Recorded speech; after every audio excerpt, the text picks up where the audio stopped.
Voilà, donc nous sommes bénis et heureux de vous avoir donc comme auditeurs, auditrices de la bonne parole de Dieu, particulièrement donc dans ce mois-ci.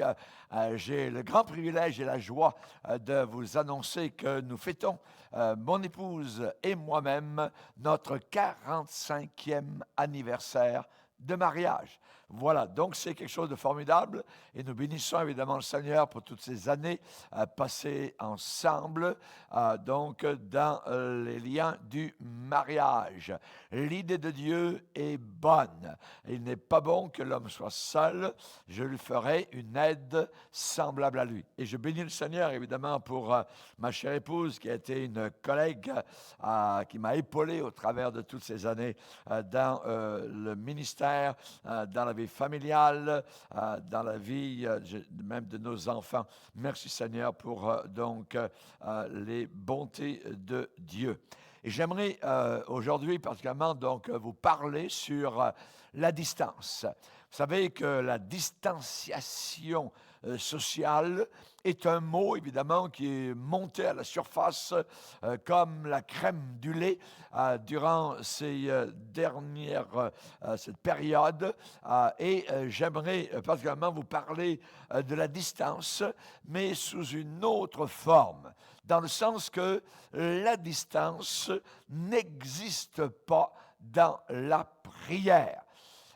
Et c'est très dangereux d'être distancié de Dieu. Il faut au contraire être proche, très proche du Seigneur. Et ce que nous désirons possiblement, c'est le toucher et être touché par Dieu. Alléluia, gloire à Dieu. Ne soyez pas éloignés du Seigneur. C'est très dangereux parce que dans l'époque dans laquelle nous sommes, nous avons besoin d'être très près. Et j'aimerais justement par rapport à ce titre que j'ai donné donc à cette prédication, la distance n'existe pas pour la prière. Prier Dieu, il n'y a pas de distance. Et nous allons lire un passage dans le psaume 139 à partir du verset 7. Psaume 139, verset 7, c'est David qui s'écrit « Où irai-je loin de ton esprit? Et où fuirai-je loin de ta face? Si je monte aux cieux, tu y es. Si je me couche au séjour des morts, t'y voilà. Si je prends les ailes de l'aurore et que j'aille habiter à l'extrémité de la mer, là aussi ta main me soutiendra et ta droite me saisira. Si je dis au moins les ténèbres me couvriront, alors la nuit devient lumière autour de moi. Même les ténèbres ne sont pas obscures pour toi. La nuit brille comme le jour et les ténèbres brillent comme la lumière. Nous allons incliner nos cœurs devant le Seigneur pour demander évidemment la bénédiction sur le repas spirituel que nous allons avoir ensemble pour notre âme. Seigneur, merci. Merci pour le privilège qui est le nôtre d'adorer, de bénir, d'entendre, de recevoir l'enseignement des Saintes Écritures. Cela ne vient pas de nous, cela vient de toi. Et nous te remercions pour le Saint-Esprit qui élève ta parole sur nos regards. Le Saint-Esprit qui vient la rendre vivante, la vivifier, et que cette parole ne soit pas lettre morte, mais au contraire apportant la vie dans le cœur le plus desséché et le plus flétri. Au nom de Jésus notre Sauveur, Amen. Et tout le peuple dit Amen. Amen. Alléluia. On peut s'asseoir, pardon, frères et sœurs, et nous allons particulièrement parler aujourd'hui de la prière et de Dieu par rapport à cet élément. C'est mystérieux la prière. Comment, moi, sur la terre, ne voyant personne, je parle à ce Dieu qui existe, qui m'aime, mais qui est inaccessible, je dirais visiblement, donc, à mes regards. Alors, évidemment, j'aimerais vous rappeler que Dieu est ici. Dieu est ici, il est à cet endroit où je me trouve, mais Dieu est aussi là-bas, tout au fond. Il est aussi là-bas à 100 kilomètres.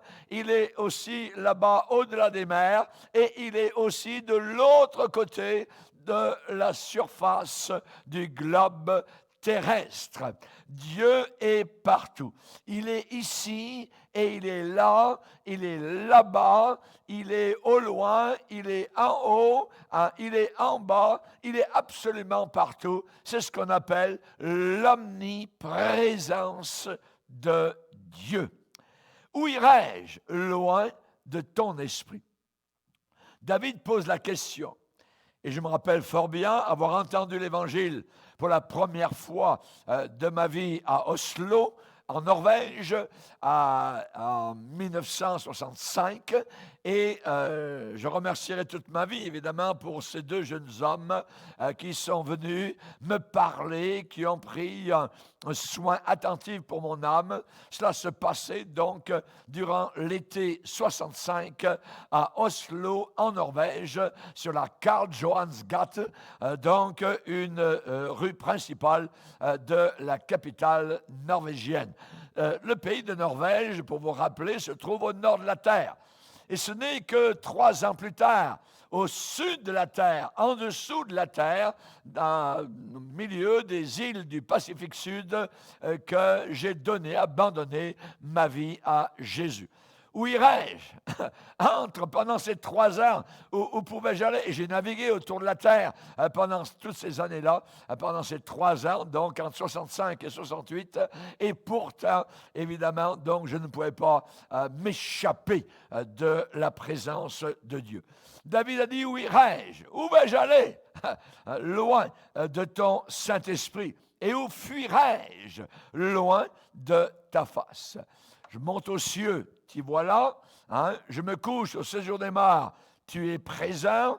Hein? Si je prends les ailes de l'horreur et que j'aille habiter à l'extrémité, là-bas, au fond de la mer, eh bien, là aussi, je vais te rencontrer. Donc, il est omniprésent. Omni, ça veut dire tout, et ça veut dire omniprésent, il est présent partout. Il est aussi bien à 1000 km de ce lieu, à 10 000 km, à 30 000 km de ce lieu. Et j'aimerais vous dire et vous rappeler que la foi agit partout où elle est opérée. La foi va agir partout où elle s'exerce. Elle va agir partout, la foi, où on lui donne libre cours. Alors, évidemment, c'est très facile à comprendre. Moi, j'ai des émissions de radio tous les jours de la semaine et toutes les semaines de l'année.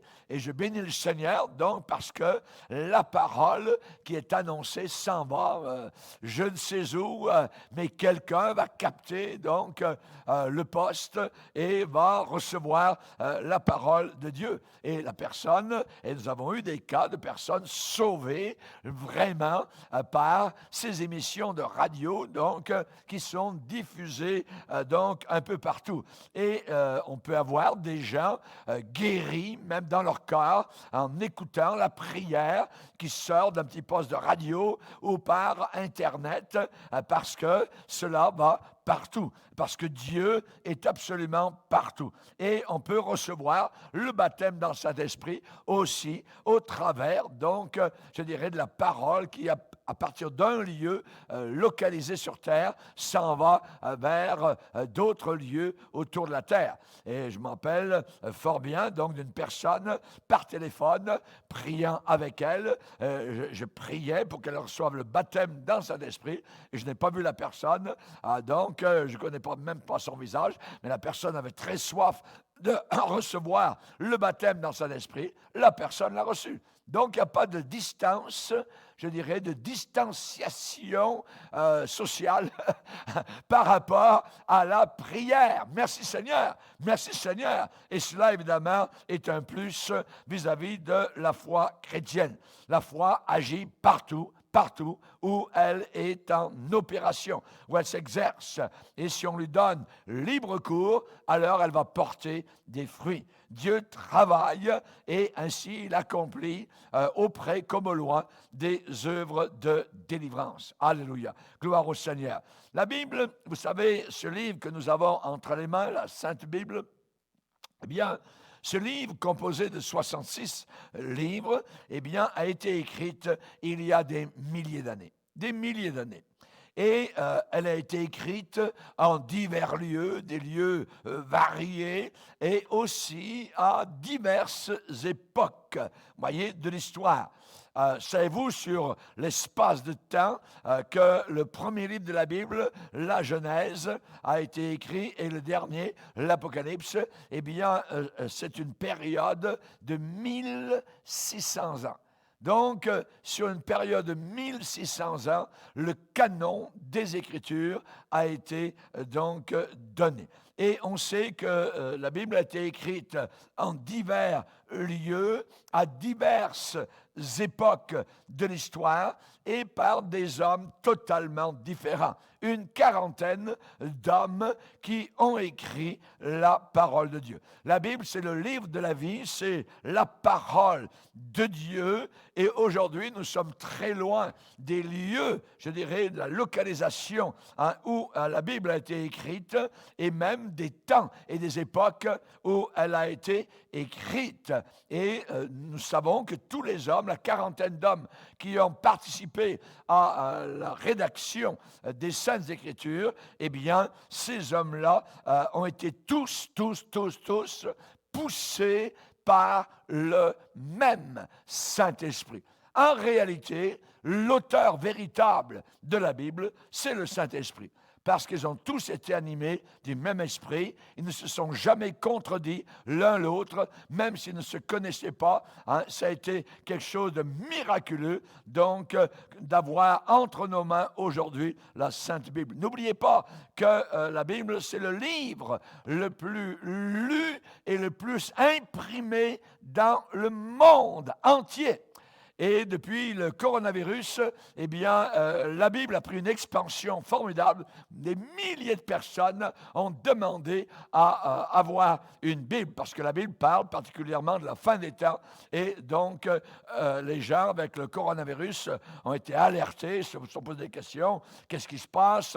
Où est-ce qu'on en est? Et beaucoup ont demandé donc à avoir une Bible. Merci Seigneur. Merci Seigneur. La Bible, eh bien, elle a le même effet aujourd'hui que dans les premiers jours. Que dans les premiers jours où son sens et sa portée ont été révélés. Parce qu'il n'y a pas de distance à la prière. Il n'y a pas de distance. Il n'y a pas de distanciation dans la prière. Donc, croyez dans la Bible aujourd'hui et Dieu vous délivrera totalement, complètement, âme, corps et esprit. Dieu nous a donné Jésus. Dieu nous a donné Jésus-Christ. Et Jésus-Christ s'est approché le plus qu'il a pu de chacun d'entre nous. Paul, à Athènes, a déclaré aux grands bonnets d'Athènes, il leur a dit, Dieu n'est pas loin. Dieu n'est pas loin. Et on peut prendre dans Acte 17 les mots même de l'apôtre Paul.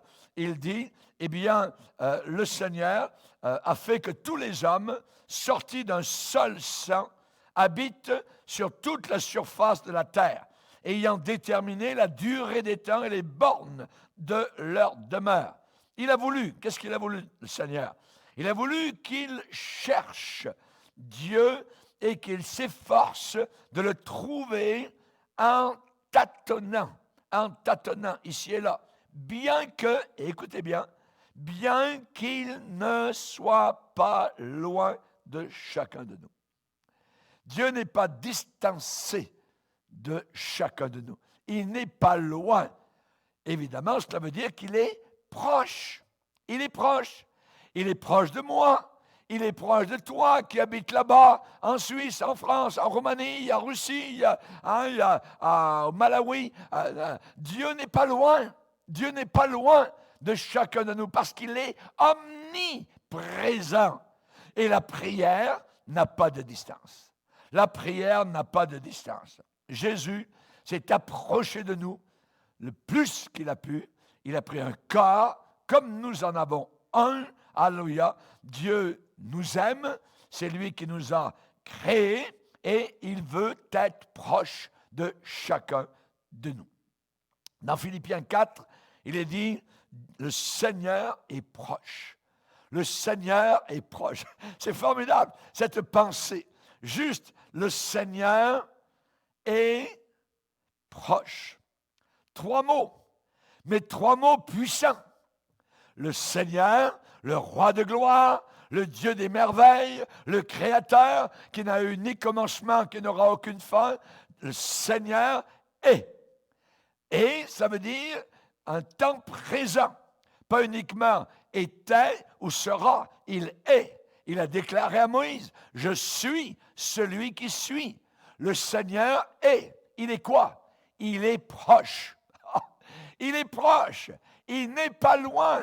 Quand tu marches tranquillement au bord de la route, il est là. Quand tu pleures et que tu macules de tes larmes salées ton oreiller, il est là. Il est présent. Il ne t'abandonne pas. Il est un Dieu proche. Alléluia. Le Seigneur est proche. Merci Seigneur. Il est proche par ses yeux. Il voit. Il est proche par sa voix. Il nous parle. Il est proche par ses mains. Il sait nous toucher. Il est proche par sa robe que nous pouvons toucher nous-mêmes. Alléluia. Merci Seigneur. Il veut être proche de chacun de nous. Et il nous a donné Jésus pour nous parler justement, pour nous parler face à face, pour nous toucher de ses propres mains, pour nous guérir de nos maux, de nos maladies. Il est là pour nous toucher de ses mains, pour nous bénir et pour nous revêtir de sa puissance. Jésus est mort. Il est mort pour les hommes et les femmes de cette terre. Mais l'histoire ne se termine pas là. Il est ressuscité d'entre les morts. Il est les prémices d'une multitude de chrétiens qui bientôt vont ressusciter. Alléluia. Il est ressuscité, ça veut dire qu'il est vivant. Il l'a dit à Jean sur l'île de Patmos, « J'étais mort, voici maintenant, je suis vivant au siècle des siècles. » Alléluia. Et il est monté au ciel pour intercéder en notre faveur. Alléluia. As-tu dernièrement remercié le Seigneur pour sa prière? Il a prié pour toi. Tu n'es pas tombé, tu n'as pas chuté, tu ne t'es pas égaré. Pourquoi? Possiblement parce qu'il a prié pour toi. Il a intercédé. Quand Satan t'a réclamé dernièrement, eh bien, le Seigneur a dit à l'apôtre Pierre, Simon, Simon, Satan vous a réclamé pour vous cribler comme du froment. Mais j'ai prié en ta faveur afin que ta foi ne défaille pas. Et si ma foi n'a pas défailli à certains moments difficiles de ma vie, eh bien, c'est possiblement parce que Jésus-Christ, mon Sauveur, a intercédé en ma faveur. Alléluia. Il le fait aussi pour toi. Alléluia. Le Seigneur, donc, est mort sur la croix. Il a expié mes péchés, les tiens. Jésus a été enterré. Il est ressuscité d'entre les morts. Il est monté au ciel afin d'intercéder. Et Jésus, en plus, nous a fait des dons. Et il a promis de revenir vers nous. Je reviendrai afin que là où je suis, vous y soyez aussi. Et il y a une chose qu'il a rendu très, très clair, c'est qu'il n'y a pas de distance dans la prière. C'est clair, net, pas de distance dans la prière. Ses mains se sont posées sur les malades et ses mains ont été puissantes pour guérir. Sa parole aussi est aussi puissante que l'attouchement de ses mains. Lorsque Jésus est arrivé dans la maison de l'apôtre Pierre, son épouse, l'épouse de l'apôtre Pierre, était, pardon, pas l'épouse, c'est la belle-mère de l'apôtre Pierre était malade.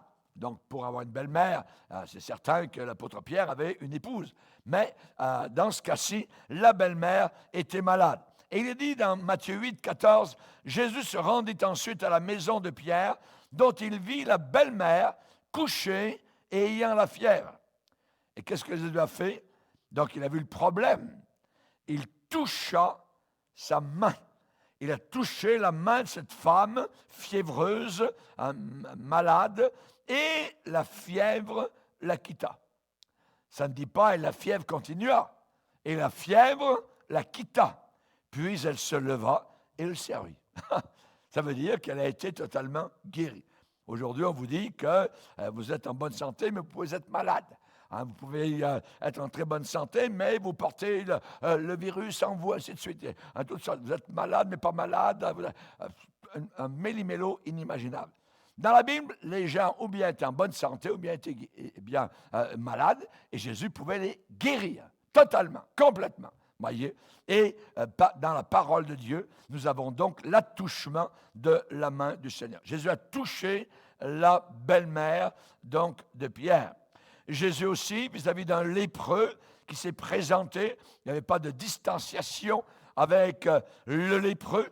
Il est dit que ce lépreux est venu, s'est approché de Jésus, plus que ça, s'est prosterné devant lui et il lui a dit, Seigneur, si tu le veux, tu peux me guérir, me purifier de ma lèpre. Jésus étendit la main, le toucha et dit, je le veux, sois purifié, sois guéri. Jésus n'avait pas peur des virus, voyez, des maladies de lèpre ou quoi que ce soit. Jésus, il n'y a pas de distanciation avec le Seigneur. Et là, il est dit que Jésus étendit la main, le toucha et dit, je le veux, je le veux. Le monsieur ne savait pas si Jésus le voulait, alors Jésus lui a montré sa volonté, je le veux, sois donc purifié. Et aussitôt, il fut purifié de sa lèpre. Merci Seigneur. Jésus pouvait guérir alors qu'il était personnellement présent en personne, mais Jésus pouvait aussi guérir à distance. À distance, voyez. Donc, même si la distanciation n'était pas, je dirais, à 1,5 mètre, 2 mètres, ou que ce soit, la distanciation pouvait être avec Jésus de beaucoup de kilomètres. Et Jésus pouvait guérir à distance. On connaît particulièrement l'histoire du fils d'un officier du roi qui était véritablement très, très malade. Et son père, donc, est venu vers le Seigneur Jésus et lui a parlé donc de ce cas-là, particulièrement parce qu'il y avait besoin là de guérison dans la famille. Et dans l'évangile de Jean, particulièrement, donc on parle de cela, on voit que Jean chapitre 4 et au verset 47, Jésus a vu cet homme arriver devant lui, c'est un officier du roi, donc ça se passait à Capernaum, et le fils était malade. Ayant appris que Jésus était venu de Judée en Galilée, il alla vers lui. Jésus, qu'est-ce qu'il a dit? Venez vers moi, vous tous qui êtes fatigués et chargés, et je vous donnerai du repos. Il alla vers lui et le pria de descendre, donc de venir chez lui, et de guérir son fils qui était proche de la mort. Et qu'est-ce qui est arrivé? Eh bien, Jésus n'est pas allé simplement, mais il a simplement dit, va, ton fils est vivant. Ton fils ne mourra pas, ton fils va vivre. Jésus n'est pas allé. Il a simplement dit une parole. Et quand l'homme est arrivé des heures et des heures plus tard chez lui, eh bien, le fils était vivant. On a demandé à quelle heure, donc Jésus avait donné la parole de délivrance, de guérison, et ce papa était retourné fort uniquement de la parole que Jésus avait dite, et ils ont comparé, et ils ont vu que c'était exactement à l'heure où Jésus avait parlé que son fils avait été guéri. Jésus peut guérir avec sa main, il peut guérir par sa parole, et il peut guérir à distance. Il peut guérir à distance, à une très longue distance. Alléluia. Donc, il pouvait guérir quand il était personnellement présent, mais il pouvait aussi guérir à distance. On se rappelle le serviteur du centurion romain qui a été guéri, lui aussi à distance, par simple usage de la voix de Jésus. Le centurion avait seulement demandé, c'est pas la peine de descendre, Jésus, de venir dans ma maison, dis seulement une parole, et ça va s'accomplir. Et lui, donc, il croyait donc que Jésus pouvait guérir à distance. Et c'est exactement ce qui est arrivé. Jésus s'est retourné en disant, je n'ai pas vu une aussi grande foi, donc même en Israël. Le centurion était un Romain, et non pas un Israélite. Alors, on voit que Jésus avait simplement dit qu'il te soit fait selon ta foi, Et à l'heure même, son serviteur fut guéri. À distance, Jésus pouvait donc guérir. Merci Seigneur. Alors, on a évidemment des cas dans la parole de Dieu où on voit que Jésus voulait quasiment aller entrer dans la situation, mais d'autres fois, eh bien, non, il n'a même pas besoin d'y aller. Donc, que ce soit un cas ou l'autre, eh bien, Jésus agissait. On sait que la foi va jeter un pont au-dessus des distances et va rapprocher des choses qui sont parfois très éloignées. C'est Dieu qui est partout présent, n'oubliez jamais ça, omniprésent. C'est lui qui accomplit la guérison, c'est lui qui accomplit le miracle, c'est lui qui accomplit la restauration. Ici, au Canada, je prêche la parole de Dieu, mais cette même parole peut opérer une guérison là-bas dans les îles du Pacifique Sud, à Raiatea, à Wainé, à Wallis, à Futuna, aussi bien qu'en Russie, parce que c'est la parole de Dieu et c'est Dieu qui est omniprésent, qui agit et qui fait en sorte que cette parole se manifeste à des milliers et des milliers de kilomètres. Merci Seigneur. La chose qui compte, ce n'est pas être près ou être proche, c'est de croire. C'est de croire. Croire. Si tu crois, tu verras la gloire de Dieu. Il y a des gens qui disent, moi je vais voir, quand je verrai un miracle, là je vais croire à Jésus. Si j'en vois pas un, je ne croirai pas. Eh bien non, ça ne marchera jamais. Parce qu'il y a un ordre des choses. Premièrement, ne t'ai-je pas dit que si tu crois, tu verras la gloire de Dieu. Premièrement, croire, et ensuite, deuxièmement, tu verras. Si tu crois, tu verras la gloire de Dieu. Ce n'est pas le contraire. Ce n'est pas je vais voir et ensuite je vais croire. Non, jamais. Le Seigneur demande que l'on croie. Le juste vivra par la foi. Par la foi. Et ce sera évidemment donc la game ici-bas sur terre jusqu'à ce que l'on rentre dans l'éternité. La foi, que votre cœur ne se trouble pas, croyez en Dieu et en moi. Et il y a beaucoup de demeures dans la maison de mon Père. Si cela n'existait pas, je vous l'aurais dit. Oui? Donc, croyez en Dieu et croyez en moi, que votre cœur ne se trouble pas. Jésus a dit un jour à un père dont la fille avait un problème, malade encore, et même elle est morte. Et Jésus, en arrivant, les nouvelles sont arrivées avant qu'il ne parvienne physiquement vers la jeune fille en train de mourir. Et là, les nouvelles, c'est ta fille est morte. Ils ont parlé au papa, ta fille est morte. Et Jésus s'est retourné vers le père en disant, ne crains pas, crois seulement. Ne crains pas, crois seulement. La foi est très importante. La foi, c'est le début de notre vie chrétienne, c'est le début de notre vie éternelle, ici-bas sur terre. Et évidemment, nous ne pouvons pas plaire à Dieu sans la foi. Sans la foi, il est impossible d'être agréable à Dieu.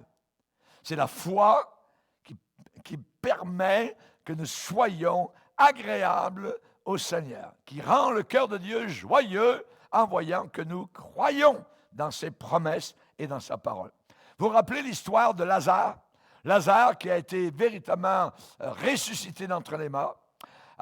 Il avait été très malade Et maintenant, l'enterrement avait eu lieu. Jésus n'était pas venu. Et là, donc, il était maintenant dans le cimetière. Et comme tout le monde, ça faisait déjà 4 jours qu'il était là, en train de pourrir dans le tombeau. Et on sait que Jésus est arrivé dans le cimetière, et là, il n'y a pas eu imposition des mains.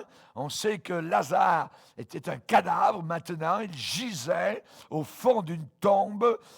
Certains ont parlé qu'il y avait 35 marches pour descendre dans ce tombeau-là, et donc le corps de Lazare était sans vie depuis 4 jours. Il était lié donc de bandelettes, les pieds, les mains, donc tout son corps était un cadavre. Et Jésus donc est venu devant le tombeau. Alléluia, gloire au Seigneur. Et la voix, uniquement la voix de Jésus a arraché Lazare de sa tombe profonde et l'a rendu à ses 2 sœurs, Marthe et Marie. Jésus a crié devant le tombeau. Il a parlé très très fort. Lazare, sors! Alléluia.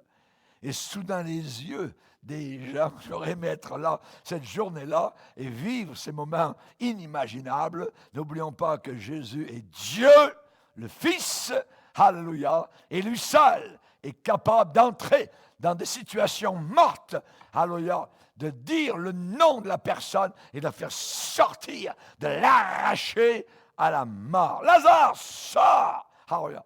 Et la parole du maître de la vie a amené le mort, le cadavre, depuis 4 jours.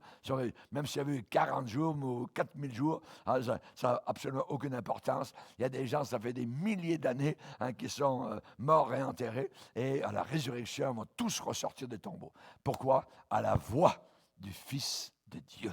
Merci Seigneur. Merci Seigneur. Alléluia. Vous vous rappelez l'homme possédé de beaucoup de démons, qui a été délivré des esprits impurs. Et on sait particulièrement que cet homme-là, eh bien, par la voix de Jésus, simplement, eh bien, a été délivré. Les esprits étaient en cet homme-là, et on sait particulièrement que Jésus a parlé aux esprits et a dit sors, sortez de cet homme, esprit impur. Et les démons priaient Jésus et disaient envoie-nous dans les ports afin que nous entrions en eux. Il le leur permit. Et les esprits impurs sortirent et entrèrent dans les ports. Imaginez la puissance du Fils de Dieu. Ça a été une délivrance qui s'est répandue dans tout le nord d'Israël à la gloire de Jésus. Comment Jésus a-t-il fait cela? Par la parole. Par la parole. La parole de puissance. La parole de Dieu. Alléluia. Jésus est Dieu. Alléluia. Et évidemment, nous savons qu'il n'y a pas de distance à la prière. La présence personnelle de quelqu'un, parfois, peut servir de point de contact. De point de contact. Je vais vous montrer dans les Écritures comment ça peut se passer.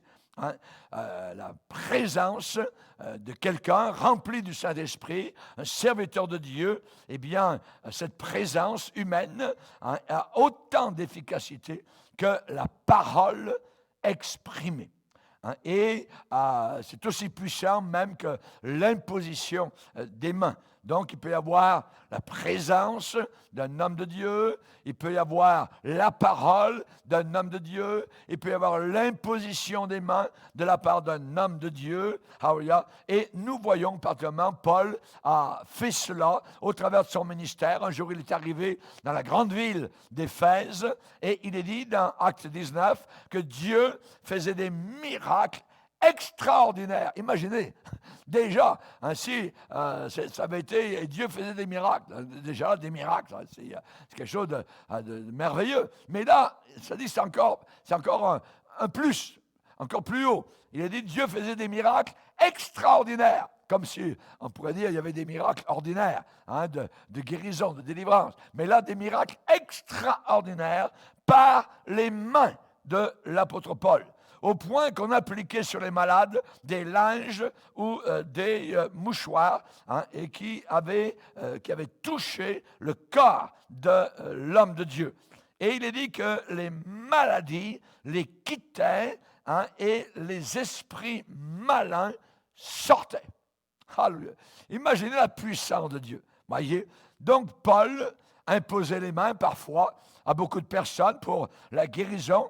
L'apôtre Paul parlait aussi beaucoup, voyez, ça c'est certain. Et on sait que Paul avait une grande foi qui était nourrie constamment par la présence de Dieu, par la parole du Seigneur et sa vie de prière. Et la prière par l'Esprit franchissait sans peine des grandes distances. Et ici, on voit Dieu. Qui était l'auteur des miracles? Pas Paul, voyez, mais Dieu faisait des miracles extraordinaires. On voit qu'à un autre moment dans la Bible, on parle de Pierre. Et Pierre est en train de passer, et simplement l'ombre, imaginez, l'ombre de l'apôtre Pierre. Les gens plaçaient leurs malades, les civières, le long du chemin où l'apôtre Pierre allait passer. Et partout où l'ombre de Pierre donc touchait, passait par-dessus les civières, tous les malades qui étaient allongés dessus étaient totalement guéris. Merci Seigneur. Merci Seigneur. Voyez, qui faisait les miracles? Pierre? Non. Ce n'était pas en réalité l'ombre de Pierre. En réalité, c'était l'ombre de celui qui habitait Pierre. Nous portons ce trésor dans des vases de terre. Pierre était un vase de terre, mais en lui, il y avait le Dieu Tout-Puissant, le Dieu éternel, le Dieu vainqueur, alléluia. Et son ombre était en réalité l'ombre du Tout-Puissant. L'ombre du Tout-Puissant. Psaume 91, il est dit, « Celui qui demeure sous l'abri du Très-Haut repose à l'ombre du Tout-Puissant. » Alléluia. Merci Seigneur.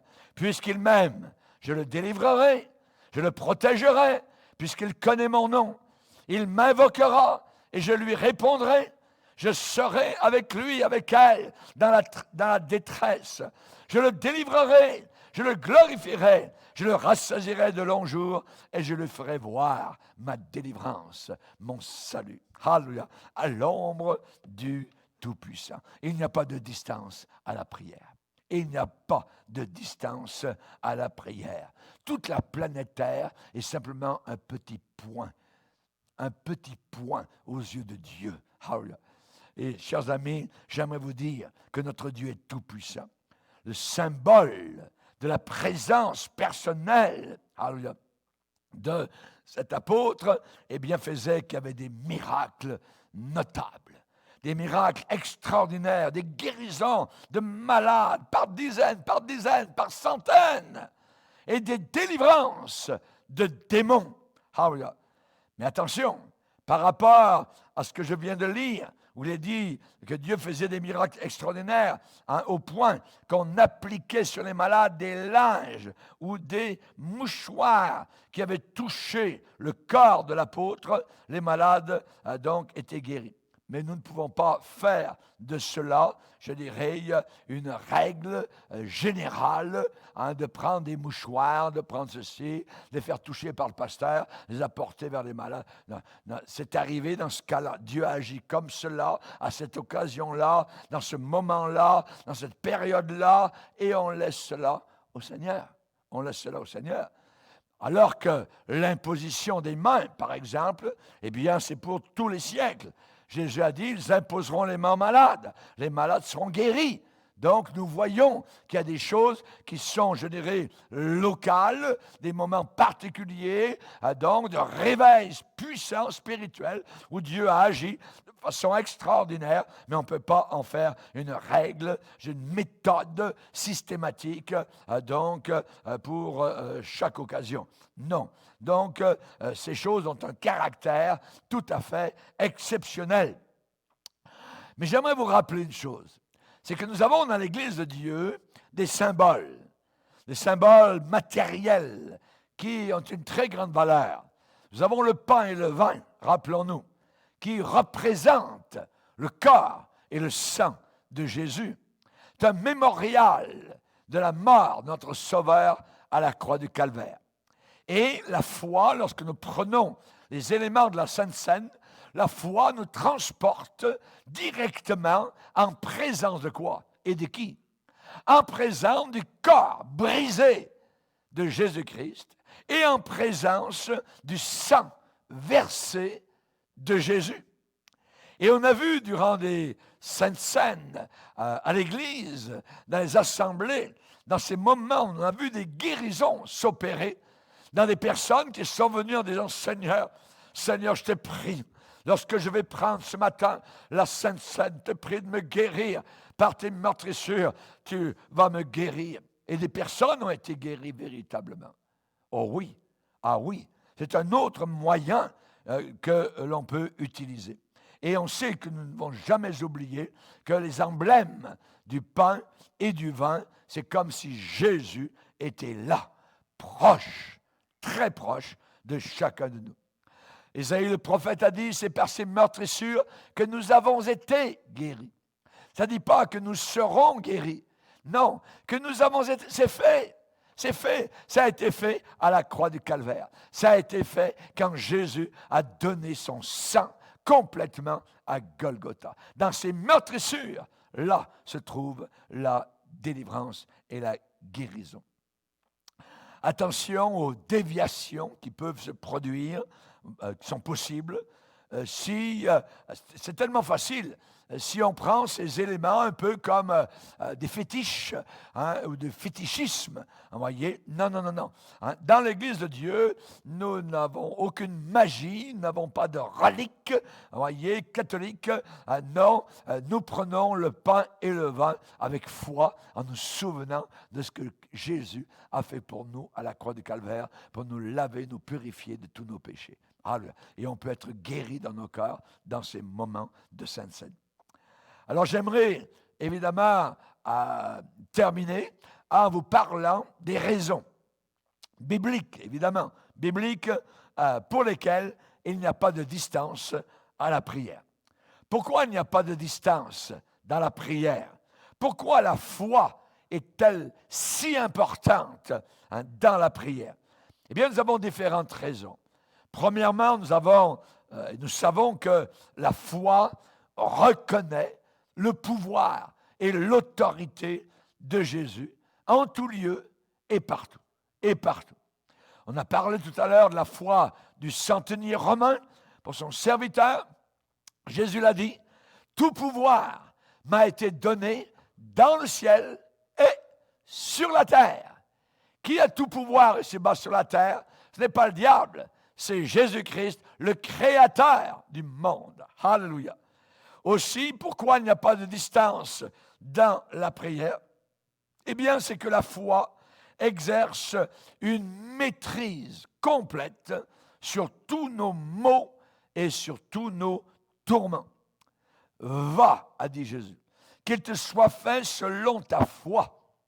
Et à l'heure même, son fils a été guéri. À l'heure même, qu'il te soit fait comme tu crois. Alors évidemment, la foi, ce n'est pas quelque chose de statique, c'est quelque chose de dynamique, quelque chose qui bouge, quelque chose qui peut progresser en montant, mais c'est aussi quelque chose qui peut aller en descendant. Rappelons-nous dans la tempête où Jésus a dit, « Hey, où est votre foi? » La foi avait disparu. Et là, évidemment, il y avait un problème. Pourtant, Jésus était très, très proche. Il était dans la barque avec eux. La foi, ça peut disparaître, ça peut s'en aller. Ou la foi, ça peut augmenter. C'est la raison pour laquelle la foi doit être nourrie. Il faut avoir une foi musclée. Et comment notre foi est-elle nourrie? La foi vient, elle s'en vient. Comment elle vient? La foi vient de ce qu'on entend.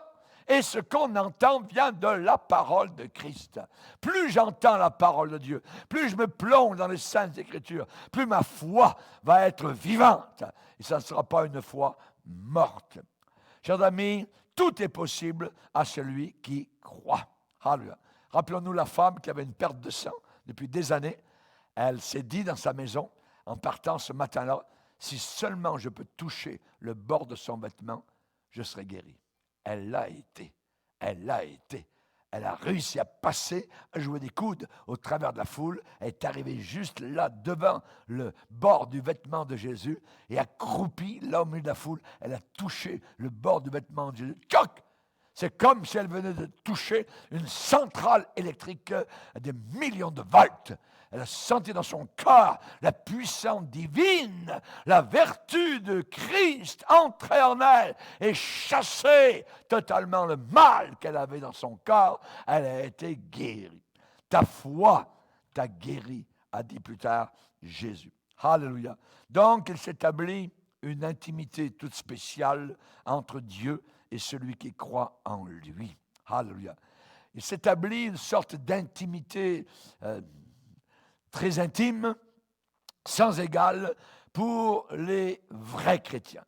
Les chrétiens qui sont vrais, alléluia, parce que nous avons tous une même façon de vivre, nous croyons tous les mêmes choses et nous aimons de la même manière. Alléluia. J'aimerais vous donner 3 versets en terminant qui vont vous parler, vous pouvez les noter, qui vont vous parler comment Jésus est proche. Mais maintenant, en Jésus, vous qui étiez jadis éloignés, vous avez été rapprochés par le sang de Jésus. Rapprochés, proches. Un autre, Psaume 145, verset 18 à 20. L'Éternel est proche de tous ceux qui l'invoquent, avec sincérité. Et un dernier, Philippiens 4, verset 5, le Seigneur est proche, ne vous inquiétez pas. Ne vous inquiétez pas. Mais en toute chose, faites connaître à Dieu vos besoins par des prières, des supplications et des actions de grâce. Et la paix de Dieu, qui surpasse toute intelligence, gardera vos cœurs précieusement dans le Seigneur.